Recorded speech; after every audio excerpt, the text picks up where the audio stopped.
Gold trusted gold buyers మీరు తాకట్టు పెట్టిన బంగారాన్ని విడిపించి ఈ రోజు ఉన్న మార్కెట్ ధరకు కొనబడను.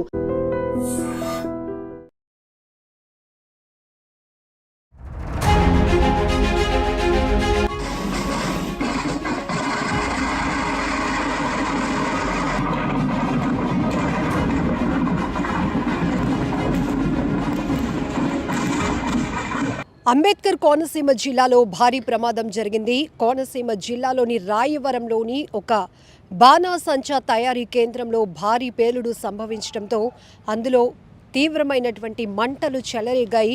పూర్తిగా వ్యాపించినటువంటి మంటల్లో చిక్కుకొని ఇప్పటికీ 6 మృతి చెందినట్టుగా తెలుస్తోంది. మరికొంతమంది తీవ్రంగా గాయపడ్డారు. అయితే ప్రస్తుతానికి ఆ తయారీ కేంద్రంలో పరిస్థితి ఏంటి అన్నది కూడా అక్కడ తెలుసుకునే పరిస్థితి కూడా లేదు. ఎందుకంటే పూర్తి స్థాయిలో భారీగా మంటలు చెలరేగటంతో అటువైపుగా వెళ్ళటానికి కూడా అవకాశం లేనటువంటి పరిస్థితి ఉంది. అయినప్పటికీ కూడా సమాచారం అందుకున్న వెంటనే అగ్నిమాపక దళాలు అక్కడికి పెద్ద ఎత్తున చేరుకుని మంటలను అదుపు చేసే ప్రయత్నం చేస్తున్నాయి. అయితే ఒకవైపు మంటలను అదుపు చేసే ప్రయత్నం చేస్తుంటే మరోవైపు శబ్దాలతో కూడినటువంటి ఆ మంటలు ఇంకా చెలరేగుతూనే ఉన్నాయి. ఎందుకంటే అన్ని రకాల బాణాసంచా తయారీ అనేది జరుగుతూ ఉంటుంది. అక్కడ Shri Ganapathi fire grand works అనమాట దాని పేరు. సో ఇక్కడ ఏంటంటే అన్ని రకాల మందుగుండు సామాగ్రి ఇక్కడే తయారు చేసి అమ్మకాలు జరుపుతూ ఉంటారు. అది తయారీ కేంద్రం కాబట్టి అప్పటికే అందులో 10 మంది వరకు అందులో ఉన్నారు అని కూడా తెలుస్తోంది. ఇప్పటికే ఈ ప్రమాదంలో 6 దుర్మరణం పాలయ్యారు. ఎందుకంటే పూర్తి స్థాయిలో చెలరేగినటువంటి మంటల్లో వారు బయటికి తప్పించుకునే పరిస్థితి కూడా లేదు.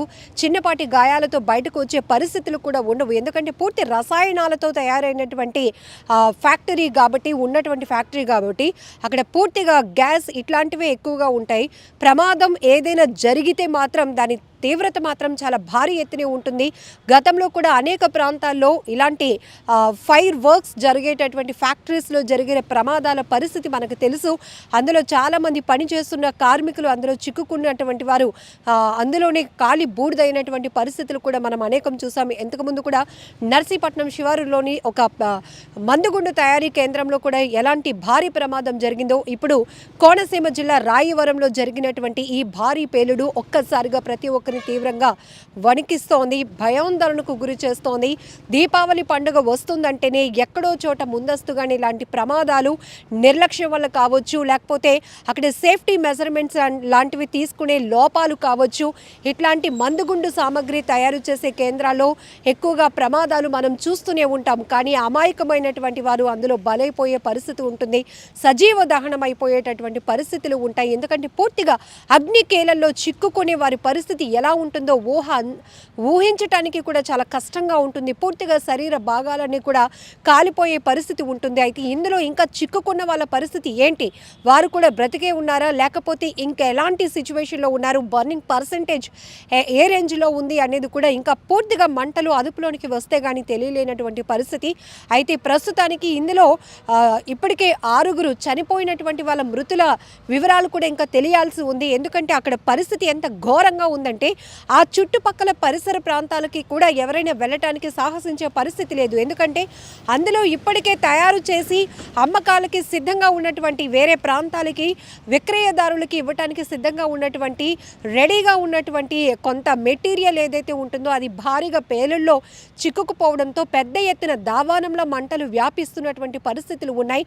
ఆ దగ్గరికి అటుగా ఎవరిని వెళ్ళనివ్వకుండా కూడా పోలీసులు పహారా కాసిన పరిస్థితి ఉంది. ఎందుకంటే ఎప్పుడు ఎటువైపు నుంచి శబ్దాలు వస్తాయో, ఎటువైపు నుంచి అందులో నుంచి పేలుతున్నటువంటి పదార్థాలు ఎగిరి పడతాయో తెలియలేనటువంటి పరిస్థితి ఉంది. కాబట్టి మరొక ప్రమాదం జరగకుండా ఉండాలనే ఒక ఉద్దేశంతో ఆ పరిసర ప్రాంతాల వైపు కూడా ఎవరిని వెళ్ళటానికి కూడా నిషేధించినటువంటి పరిస్థితి ఉంది. ప్రస్తుతానికైతే పూర్తిగా అగ్నిమాపక దళాలు అయితే మాత్రం అక్కడ రెస్క్యూ ఆపరేషన్ కొనసాగిస్తున్నాయి. పూర్తిగా చెలరేగుతున్నటువంటి భారీ ఎత్తున ఎగసి పడుతున్న మంటలను అదుపు చేసే ప్రయత్నం అయితే అగ్నిమాపక సిబ్బంది చేస్తున్నారు. ఒకవైపు ఫాగ్తో వాటర్తో కూడా మంటలు అదుపు చేసే పరిస్థితి. ఎందుకంటే అక్కడ సిచ్యువేషన్ మనకి పూర్తిగా ఎందుకు ఈ పేలుడు సంభవించింది, రెగ్యులర్గా తయారు జరిగేటటువంటి ఈ ఫైర్ వర్క్స్లో కూడా అప్పుడప్పుడు చిన్నపాటి నిర్లక్ష్యాలు కావచ్చు, షార్ట్ సర్క్యూట్ కావచ్చు, ఇట్లాంటి ఇష్యూస్ వల్ల అక్కడ ఒక మంట చెలరేగి అది భారీ ప్రమాదంగా మారటానికి కారణాలు అందులో ఉన్నటువంటి ఆ పేలుడు తయారీకి సంబంధించి వినియోగించేటటువంటి పదార్థాలు ఇవన్నీ కూడా ఈ ప్రమాద స్థాయిని పెంచడానికి కారణమవుతూ ఉంటాయి. కాబట్టి ఇప్పుడు ఈ ప్రమాదంలో ప్రస్తుతానికైతే 6 దుర్మరణం చెందారు. మిగతా వారు ప్రాణాలతో గాయాలతోనైనా బయటపడాలి అంటూ ఎంతోమంది కోరుకుంటున్నటువంటి పరిస్థితి ఉంది. కానీ అక్కడ సిచ్యువేషన్ చూస్తే మాత్రం లోపల చిక్కుకున్న వాళ్ళు ప్రాణాలతో బయటపడతారా లేదా అనేటటువంటి అనుమానం కలిగించే స్థాయిలో అక్కడ అగ్ని కేలలు ఆ స్థాయిలో ఎగసి పడుతున్నాయి.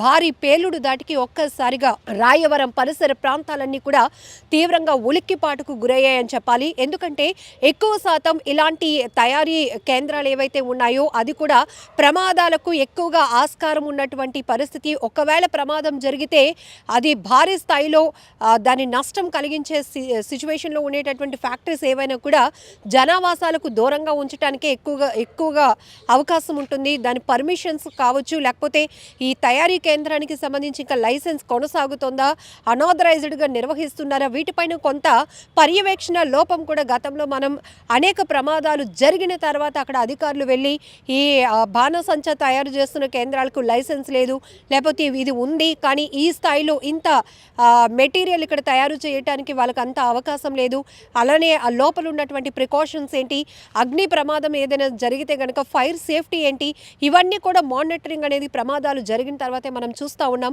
సో ఈ తరహా కేంద్రాలు, ఈ తరహా ఫైర్ వర్క్స్ తయారు చేసేటటువంటి కేంద్రాల్లో ఎక్కువ శాతం ఇలాంటి భారీ పేలుళ్లు సంభవించడం, అందులో అమాయకులు ప్రాణాలు పోగొట్టుకోవటం అనేది చాలా బాధాకరమైన విషయం. మరి కాసేపట్లో పూర్తి స్థాయిలో మంటలు అదుపులోనికి వచ్చిన తర్వాత అధికారులు లోపలికి వెళ్ళి అసలు ఈ ప్రమాదానికి కారణం ఏంటి, లోపల ఎలాంటి లోపం వల్ల ఎక్కడ ఫైర్ ఫస్ట్ ప్రమాదానికి కారణమైనటువంటి పరిస్థితులు ఏంటి అనే దానిపైన పూర్తిగా ఒక ఇన్ఫర్మేషన్ అనేది రాబోతోంది.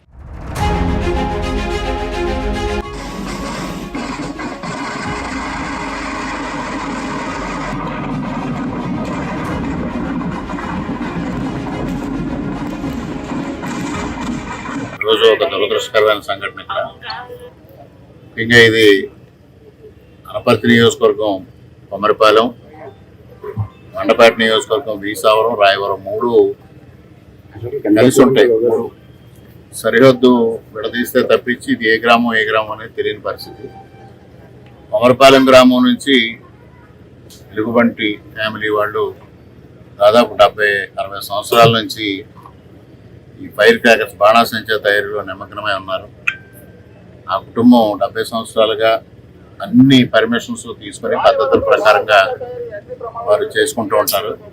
అటువంటిది ఇవాళ ఎలుగుబంటి సత్యబాబు గారు నిర్వహిస్తున్న Lakshmi Ganapathi grand fire works ఒకసారిగా అకస్మాత్తుగా మధ్యాహ్నం 12:30 ప్రాంతంలో ప్రమాదానికి గురి కావడం జరిగింది. ప్రమాదంలో అక్కడికక్కడే సత్యబాబు గారితో పాటు మరొక 5 స్పాట్లో దుర్మరణం పాలవడం జరిగింది. మరొక 5 వరకు క్షతగాత్రుల్ని వివిధ ఆసుపత్రులకి తరలించడం జరిగింది.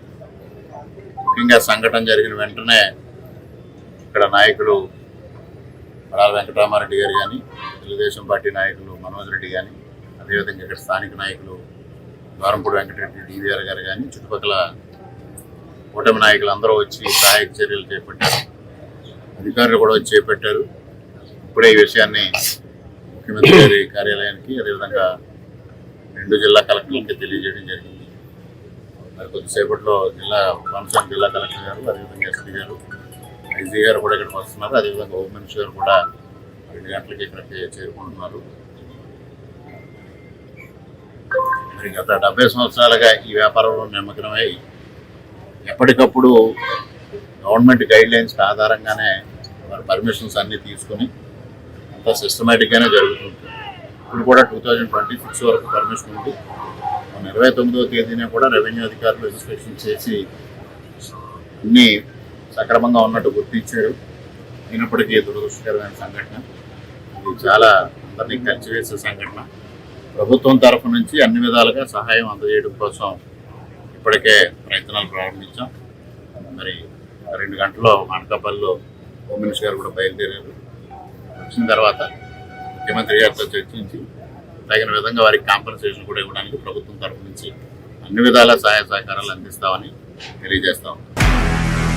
నిజంగా ప్రస్తుతం ఉన్నటువంటి సమాజం దేనికి ప్రయారిటీ ఇస్తుంది? ఆర్థిక సంబంధాల చుట్టూ మాత్రమే తిరుగుతోంది. మళ్ళీ ఎన్నికలంగానే చాలా విరక్తి కలుగుతాను. మంచి అనిపిస్తుంది కదా, లేడీస్ కూడా ఛాలెంజింగ్ జాబ్స్ చేసినప్పుడు చాలా బాగుంటది. ట్రాఫిక్ అసిస్టెంట్స్ గా నియమించిన ట్రాన్స్జెండర్స్ అందరితో సాల్యూట్ చేయించుకుంటున్నారు. ఫుడ్ డెలివరీ ఇవ్వటానికి వెళ్ళినటువంటి డెలివరీ బాయ్ అనిల్ పై కళ్ళ ముందు